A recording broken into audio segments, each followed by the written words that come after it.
जय हिंद। इससे पहले की वीडियो में हम आपको आईपीसी और सीआरपीसी की धाराओं के बारे में समझा दिए थे। एफआईआर और जीरो एफआईआर बता दिए थे और बता दिए कि चार्जशीट दायर करने के बाद जब मामला कोर्ट में चला जाता है, ट्रायल हो रहा होता है, तो उस दौरान आपको जेल में भेज दिया जाता है अगर अपराध बड़ा है तब। अब जेल में समझते हैं कि खाना कितने टाइम दिए जाते हैं और कितने खाना दिए जाते हैं। क्या आप बाहर से जेल के अंदर खाना ले जा सकते हैं? और क्या उम्र कैद 14 साल की होती है और जेल में एक दिन 24 घंटे का न होकर क्या 12 घंटे का होता है? और फांसी की सजा सुनाते दौरान जज कलम क्यों तोड़ देता है? और फांसी से पहले कौन कौन सी ऐसी इच्छाएं हैं जिसे आखिरी ख्वाहिश समझ के पूरी की जा सकती है? देखिए, जो जेल होता है वो राज्य सरकार के अधीन काम करता है और जेल की जो पुलिस होती है वो नॉर्मल पुलिस से अलग होती है। ये इसका प्रशासन पूरी तरह इस जेल प्रशासन के अंदर होता है। इसमें बहुत कम पुलिस वाले होते हैं, जो ज़्यादा मिलेंगे आपको बाहर ही। अंदर पुलिस वाले बहुत कम मिलते हैं। अंदर का जितना काम होता है वो कैदी ही करते हैं। कैदी जब शुरू में जाते हैं तो उन्हें नंबर नहीं दिया जाता है। हाँ, जब उनकी सजा मुकर्रर कर दी जाती है, ज़्यादा दिन की सजा है, तब उन्हें नंबरदार बना दिया जाता है। ऐसे आप जाइएगा 10 दिन 14 दिन के लिए तो नंबर नहीं बनाएगा, ऐसे ही छोड़ देगा। यही कपड़ा पे छोड़ देता है, कपड़ा भी नहीं देगा आपको अलग से। लेकिन हाँ, अगर ट्रायल लंबा चलने वाला आपका तब आपको नंबर देगा और आपको बैरक बताएगा किस बैरक में। उसमें कई बैरक होते हैं, यानी सेक्शन होते हैं। मतलब खतरनाक वाले को किस साइड में रखना है, जो नॉर्मल आया है पता है, जेलर को पता है कि भाई सब ये आया अभी 7 दिन में चल जाएगा, तो उसको दूसरे बैरक में रखता है। जेल में नाश्ता खाना सब तीनों टाइम मिलाकर हर अलग अलग राज्यों में अलग अलग खर्च किए जाते हैं कैदियों के ऊपर। अगर भारत के आप टोटल राज्यों को लेंगे तो पर डे एक कैदी के ऊपर लगभग 52 रुपए का खर्च आता है, ये जेल मेन्यू के हिसाब से। जेल में जो नाश्ता दिया जाता है, सुबह 7 बजे नाश्ता आ जाता है, जिसमें एक चाय का रहना कंपलसरी है। चाय के अलावा आपको कभी चना दिया जाएगा, कभी परोटी, ब्रेड, बिस्किट वगैरह दे सकता है या दलिया दे सकता है। ये सब बिस्किट वगैरह ये अंदर ही बनता है जेल के, काफ़ी अच्छा होते हैं सब। नाश्ता तो कम से कम ठीक देते हैं सब। वो दोपहर का लंच 11 से 12 बजे तक आ जाता है। लंच में अगर आप देखेंगे तो रोटी चाट हो रहेगी और आपको थोड़ा सा चावल और दाल दिया जाएगा। सब्जी कोई भी मौसमी सब्जी हो सकती है। दाल इतना रहेगा कि वो पानी की तरह पतला रहेगा दाल। आपको इस पे एकदम हल्का खाना दिया जाता है। रात का खाना भी दिन के खाने के समय सेम रहता है, बट रात के वक्त में चावल आपको नहीं दिया जाता है। रोटी जो दे दिया जाता है वो 6 दे देते हैं, चावल नहीं दिया जाएगा। दाल और सब्जी नॉर्मल टाइप की सब्जी रहती है, जिससे खा के आप बीमार न पड़े। रात का खाना जो है ना वो शाम 5 बजे रेडी हो जाता है। आपका मन उसी टाइम खाइए या रात 9 बजे खाइए, उससे मतलब नहीं है, वो वहीं दे देगा। रात में खाइएगा तो आपको कोई गर्म करके देने वाला नहीं है, क्योंकि कैदी ही इस खाने को बनाए रहते हैं। इस खाने को जानबूझ के इतना हल्का रखा जाता है, तेल नमक मसाला मतलब एसिडिक चीज नहीं रखा जाता है, मतलब एकदम सादा दिया जाता है ताकि आप बीमार ना पड़े। क्योंकि जेल के अंदर जो हॉस्पिटल होता है बहुत नॉर्मल होता है, थोड़ी बड़ी चीज का इलाज हो सकता है। जेल के अंदर तो कई बार ऐसा होता है कैदियों को खाना सूट कर जाता है, आते हैं दुबला पतला मोटा के चले जाते हैं कई कैदी यहाँ से। देखिए, जेल के अंदर उसका अपना कैंटीन भी होता है, जहाँ से आप अपने जरूरत की चीजों को खरीद सकते हैं। जैसे मान लीजिए किसी को एक्स्ट्रा खाना खरीदना है तो वो एक्स्ट्रा ले सकता है। उसे लिखवाना पड़ेगा कि भाई जेलर साहब से कि भैया हमको इतना में पेट नहीं भर रहा, हमको 12 को रोटी दीजिए, तो उसको दे देगा, खाना एक्स्ट्रा दे सकता है।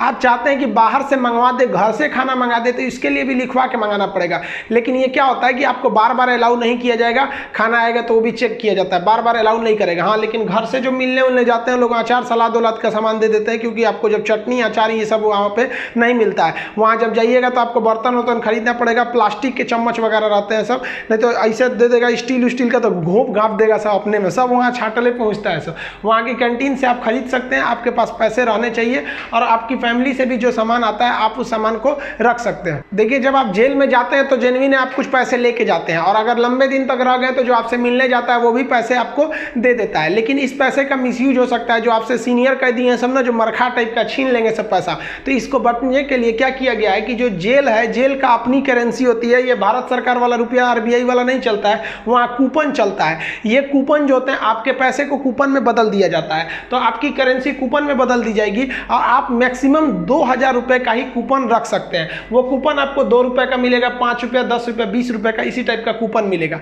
ये आपको दिया जाएगा। अब इस पे ना एक विशेष कोड किया जाता है कि भाई आप ही के नंबर का ये रहेगा, आप ही के नाम का, तो दूसरा कोई इसको चला नहीं सकता है कैंटीन में ले जाकर। इसलिए इससे आप आराम से बच सकते हैं। ये रखेगा तो कोई भी चला सकता है। अब 2000 से ज़्यादा आप नहीं रख सकते हैं कैश। अगर कैश पकड़ा गया तो जब्त कर लिया जाता है और आपकी सजा भी बढ़ा दी जाती है। हालांकि बहुत से पहुंचने जो जान पहचान वाले कैदी होते हैं सब सीनियर, बहुत व्यवहार बना लेते हैं सब, अंदर बहुत सारी सुविधाएं ले लेते हैं सब। मोबाइल अलाउ नहीं है, फिर भी अंदर मोबाइल मिल जाता है। जेल में आप जाके मिल भी सकते हैं, आप परिजन हैं तो भी मिल सकते हैं, आप उसके मान लीजिए दोस्त यार कुछ भी आप जाके मिल सकते हैं। मिलने के लिए आपको 2-3 चीजें चाहिए। आपको पहले उस कैदी का नाम पता होना चाहिए, पिता का नाम और किस जेल नंबर में है। इसके लिए आप ऑनलाइन फॉर्म भर देंगे तो आपको नंबर वेट नहीं करना पड़ेगा, नहीं तो वहाँ जाइएगा तो ऑफलाइन में 15 रुपये का पर्ची कटाइएगा तो 3-3 घंटा तो पहले आप ही को लाइन में खड़ा कर देगा और तब आपको मिलाएगा। आप ऐसे बाहर खड़े रहेंगे, अंदर कैदियों का ही एक कमरा होता है, अंदर से उसमें घुसा दिया जाता है, वो अंदर रहते हैं, आप बाहर रहते हैं। यहाँ आप बात कर सकते हैं, यहाँ CCTV रिकॉर्डिंग वगैरह नहीं होता है। यहाँ आप सामान भी दे सकते हैं, बाहर के जो सिपाही खड़े रहते हैं कि अंदर जाके उस कैदी को दे दीजिएगा, ये सामान चेक करेंगे, अच्छा ठीक ठाक रहेगा तो दे देंगे, अगर इलीगल रहेगा तो ये लोग नहीं देते हैं और आपकी सजा को बढ़ा देते हैं। तो आप मिल सकते हैं। मिलने का टाइम 10 बजे से 3 बजे तक होता है, उसके 3 बजे के बाद जाएंगे तो मिलने नहीं देगा, 10 बजे से पहले जाएंगे तो नहीं मिलने देगा। आप वहाँ जाए कि अगर किसी से मिलने जाते हैं, देखिए कई बार ऐसा भी होता है कि फर्जी FIR में किसी को फंसा दिया जाता है, वो भी बता देंगे कि फर्जी FIR होता है तो कैसे आपके नाम को हटाया जा सकता है। और बहुत से स्टूडेंट्स को इस बात का डर रहता है कि जब वो तैयारी कर रहे होते हैं तो उनका पड़ोसी वाला उल्टा सीधा केस में फंसा देता है, FIR करा देता है, तो वो टेंशन में आ जाते हैं कि मेरी नौकरी चली जाएगी। अरे भाई साहब, हम गारंटी देते हैं नहीं नौकरी जाने देंगे। अब उसको भी वीडियो में समझा देंगे कि कैसे आपके ऊपर FIR हो गया है तो उसे कैसे कटवा सकते हैं, और आप स्टूडेंट हैं, आपका FIR हो गया, नाम चला गया, फिर भी आपका जॉब होगा, गारंटी बोलते हैं कि होगा। अब बहुत से लड़कों का ऐसा कराए भी हैं, और नियम है, हम क्या अपने घर से कराएं, नियम है, बस आप नहीं जानते वो अलग बात है। तो आप उन लोग के लिए गिफ्ट वगैरह लेते जाइएगा। गिफ्ट मतलब क्या चीज़, खाने पीने का अचार ले लीजिएगा, थोड़ा सा घी वगैरह ले लीजिएगा, ताकि अंदर अच्छा खाना नहीं लगता है, बाहर का इतना ज़्यादा आइटम रहता है, अंदर जाके आदमी उब जाता है। गुटखा वगैरह नहीं ले जा सकते, क्योंकि अंदर जो सफाई का काम होता है वो कैदियों को ही करना रहता है। गुटखा दे देंगे तो खा के थूक देगा।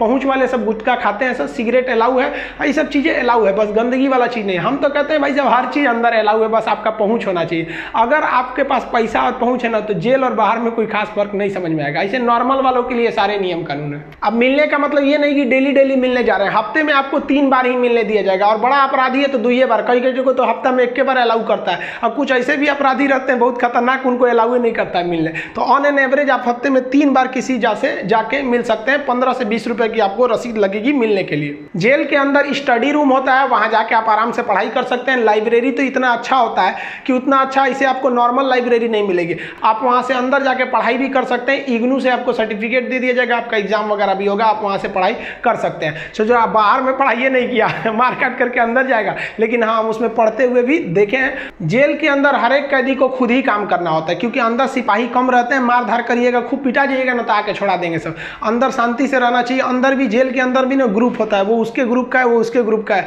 अगर आपको ज़्यादा दिन तक रहना है तो ग्रुपबाजी समझ जाइएगा, ना तो कुटा के आएंगे। उसमें क्या होता है, माली का काम होता है। जो जेल का कैंपस बहुत बड़ा होता है, जेल छोटा छोटा नहीं होता। अंदर जाएंगे तो एक दूसरे दुनिया है, वहाँ अंदर सब्जी वगैरह बोई गई रहती है, यही सब्जी आपको बनाने के लिए आ जाती है। कुछ अलग से भी सब्जियाँ वगैरह आती हैं, तो इसमें भी काम कर सकते हैं। कुक वाला, खाना बनाने वाले में भी काम कर सकते हैं। सबसे टफ यही काम होता है, सबके लिए खाना बनाओ, वो भी टाइम से बनाओ। यहाँ पर इसके अंदर कुछ फैक्ट्रियाँ भी होती हैं जहाँ पे आपको सोफ़ा बनाने के लिए आता है, कपड़े सिलने के लिए भी दे दिए जाते हैं सब। और जो होली में जो गुलाल लगाते हैं अबीर, वो भी इसके अंदर पीस के बनाना रहता है। कई सारे काम होते हैं, लेकिन ये जो काम वाला डिपार्टमेंट है ना, फैक्ट्री वाला डिपार्टमेंट, ये उसी को दिया जाएगा जिसको कोर्ट ने सजा सुना दिया है। लेकिन अगर कोर्ट ने आपको सजा नहीं सुनाया, अभी आप पर मुकदमा ही चल रहा है, तो इस पर नहीं देंगे सब, आपको ये सब हल्का हल्का काम कराएंगे सब। इस काम के बदले आपको पर डे का 20 रुपया मिलता है, यानी महीने का आपको टोटल 600 रुपया मिलने वाले हैं। आपको काम करना पड़ेगा। अगर आप काम नहीं करिएगा तो बदले में आपको एक बार पैसा देना पड़ेगा। ये पैसा पर मंथ नहीं लगता है, एक बार जाइएगा तो जेलर पूछेगा काम कीजिएगा कि पैसा दीजिएगा। तो जो पैसा देते हैं उसे हाता कहा जाता है। अब ये जो हाता का अमाउंट होता है, ये डिपेंड करता है, अलग अलग जेल पे थोड़ा सा डिफरेंट होता है, लेकिन एक ही बार इस हाता को देना रहता है। लेकिन अगर आप काम करेंगे तो अच्छा रहता है। कोशिश करिएगा आप लोग, अगर बाय द वे गलती से चले, देखिए ऐसा नहीं है कि आप मर्डर करके जाइएगा, आपको कभी गलती से भी फंसाया जा सकता है। हम लोग को बड़का कहीं बम फोड़े थे लोग, हम लोग का भी क्या था भाई, स्टूडेंट्स की मांग कर रहे थे लोग, उठा कर डाल दिया उसमें, तो काम का आप कर सकते हैं उसमें। तो ये सब काम थोड़ा सा इजी रहता है। काम का मतलब फायदा क्या होता है कि आपको खाना अनलिमिटेड मिलेगा, आप जितना खाना चाहें खा सकते हैं, और खाने की थोड़ी सी कैटेगरी थोड़ी आपकी अच्छी कर दी जाती है। अगर आप काम नहीं कीजिएगा तो आपको खाना गिन के मिलेगा, 4 रोटी 6 रोटी, इससे ज़्यादा नहीं मिलेगा, चाहिए तो लिखवाइए वगैरह। तो काम करने वालों को कुछ अच्छा फैसिलिटी दी जाती है। देखिए कई लोग को लगता है कि जेल में ना जो एक दिन होता है वो 12 घंटे का होता है, ऐसा नहीं है। पहले अंग्रेजों के समय होता होगा ये, लेकिन अभी के समय में जो जेल का कानून है वो एक, जैसे आपके लिए 24 घंटे का एक दिन होता है, वैसे जेल में भी होता है। अब कुछ लोग कहते हैं किसी को 10 साल की सजा हुई तो 5 साल में आ जाएगा, ऐसा फिल्मों में भी होता था पहले का ही तब। लेकिन अभी के समय में अगर आपको 10 साल की सजा हुई तो 10 साल बाद निकलेंगे, यानी आपके लिए भी दिन जो है वो 24 घंटे का ही है। और दूसरा, कुछ लोग को लगता है कि उम्र कैद में आदमी 14 साल में छूट जाता है। देखिए उम्र कैद का मतलब होता है कि आपको जिंदगी भर जेल रहना है, आजीवन कारावास रहना है। ये 14 साल की बात क्या है कि जज ने अगर आपको सुना दिया कि आपको उम्र कैद की सजा है, तो संविधान में लिखा गया है कि अनुच्छेद 72 के तहत तथा अनुच्छेद 161 के तहत, अनुच्छेद 72 के तहत राष्ट्रपति और 161 के तहत राज्यपाल आपकी सजा को माफ कर सकते हैं। तो ये जो 14 साल का थ्रेशोल्ड बनाया गया है कि राज्यपाल और राष्ट्रपति जो है ये उम्र कैद को 14 साल से पहले नहीं माफ कर सकते हैं। तो बहुत से ऐसे लोग होते हैं जो 14 साल जेल बिता देते हैं ना, तो ऐसा कहा जाता है कि 14 साल तक किसी को समाज से अलग कर दीजिएगा तो नॉर्मल व्यक्ति जो छोटा मोटा गुंडा है उसका बाकी सबसे संपर्क टूट जाता है, तो उसे माफ कर दिया जाता है। तो जनरली 14 साल में छूट जाते हैं। वो छूटते नहीं है बल्कि राष्ट्रपति या राज्यपाल माफ कर देते हैं कि चलो यार गलती, बहुत बार तो अपराध आवेश में आके हो जाता है, लेकिन ऐसा नहीं है कि सबको छोड़ देता है। कुछ कुछ एकदम सातिर अपराधी होते हैं, उन्हें नहीं छोड़ा जाता है। तो ये 14 साल मिनिमम है कि आपको इतना रहना ही है, इसके बाद राष्ट्रपति या राज्यपाल माफ करेंगे तब समझिएगा। अब एक चीज देखेंगे कि जब जज जो होता है जब फांसी की सजा सुनाता है तो दो चीजें इस पे ध्यान दीजिएगा। फांसी की सजा सुनाने के बाद वो स्याही को, कलम को तोड़ देता है। वो इस बात का संकेत है कि अब हम आपके ये जो फांसी की सजा सुना दिए हैं ना, हम जज होने के बावजूद भी अब इसमें कुछ बदलाव नहीं कर सकते। यानी ये कलम अब मेरी किसी काम की नहीं रहेगी, क्योंकि हम ये कलम रहने के बावजूद आपकी सजा में अब कुछ चेंजिंग नहीं कर सकते। इसलिए जज को बड़ा सोच समझ के फांसी की सजा सुनानी पड़ती है और तोड़ देता है। ये तोड़ने की प्रक्रिया एक संकेत है, ऐसा नहीं है कि उसमें तो दूसर कलम से नहीं लिख देगा। ये केवल एक दिखाने के लिए संकेत होता है। कैसे दुल्हा जाता है तो एक परछावना होता है उसका, वैसे एक तरह से समझिए। तो ये और इस पे लिखा जाता है टू हैंग टिल डेथ, लटकाओ तब तक जब तक मर न जाए। क्योंकि इतिहास में एक बार घटना हुई थी, एक जज साहब ने फैसला सुना दिया था कि इस अपराधी को फांसी पर लटका दिया जाए। अब जब उसे लटकाया गया तो कहा जाता है कि वकील जो था वहां पे ऑब्जेक्शन कर दिया कि लटका दिए, अब हटा दीजिए, क्योंकि आपने ये कहा है कि लटकाया जाए तब तक जब तक ये मर न जाए। अब तो लटकाने का फैसला दिए थे, फांसी पर लटक गया, आप जल्दी उतारिए। इस तरह की एक कई सारे पहले के मिथ हैं। अब इसके 100% सत्यता की हम गारंटी नहीं लेते हैं, क्योंकि ऐसी कहानियां बहुत हैं। तो वो लिख देता है कि हैंग टिल डेथ, तब तक लटकाइए जब तक ससुरा मर नहीं जाता है। तो फांसी की जब सजा दी जाती है तो जल्लाद जब सजा दे देता है तो वहां एक मजिस्ट्रेट रहते हैं, एक डॉक्टर रहता है और जेल सुप्रिटेंडेंट रहता है। फांसी पे लटके ही रहिएगा, डॉक्टर चेक करेगा, ससुरा अभी बचल है, छोड़ दो, अभी 10 मिनट और छोड़ दो। तब तक डॉक्टर नहीं कह देता, जब तक कि मर नहीं गए तब तक आपको लटकैले रह जाएगा। फांसी जो है वो अक्सर मॉर्निंग में ही दी जाती है, क्योंकि जेल प्रशासन के ऊपर सबसे बड़ी जिम्मेदारी फांसी की होती है। वो सुबह सुबह इसे निपटा देना चाहता है, और सुबह के समय जनता मीडिया भी उतने ज़्यादा एक्टिव नहीं होती है। खैर ये सेकेंडरी वजह होता है।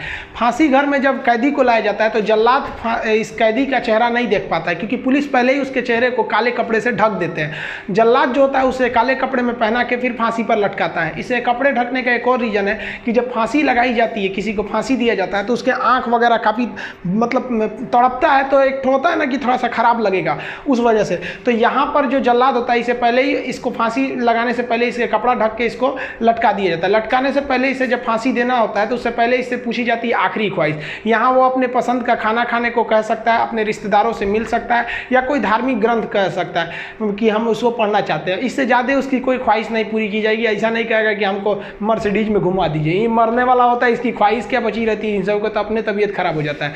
जब इसके कपड़े में जल्लाद जब फांसी देने जाता है तो इसके कान में कहता है कि मुझे तुम माफ़ करना, मतलब ये हमारी ये तो मजबूरी थी, भगवान के लिए मुझे माफ़ कर दो, या अल्लाह के लिए मुझे माफ़ कर दो, तुम्हें अपने भगवान का वास्ता, जिस धर्म का ये अपराधी है। क्योंकि भाई इसमें कैद ये जो जल्लाद का, इसका क्या दिक्कत है, इसको तो जज ने जो आदेश दिया वो इसको पालन करना है। फांसी के बाद इसके जो बॉडी होती है वो पोस्टमार्टम के लिए भेज दिया जाता है, फिर घर वालों को दे दिया जाता है। आप जिस धर्म के हैं उस धर्म के हिसाब से इनका अंतिम संस्कार आप कर लीजिए। आई होप आप जेल मेन्यू समझ गए होंगे। नेक्स्ट वीडियो में बता देंगे कि फर्जी FIR से कैसे बचा जा सकता है। मिलेंगे नेक्स्ट वीडियो में, तब तक के लिए जय हिंद।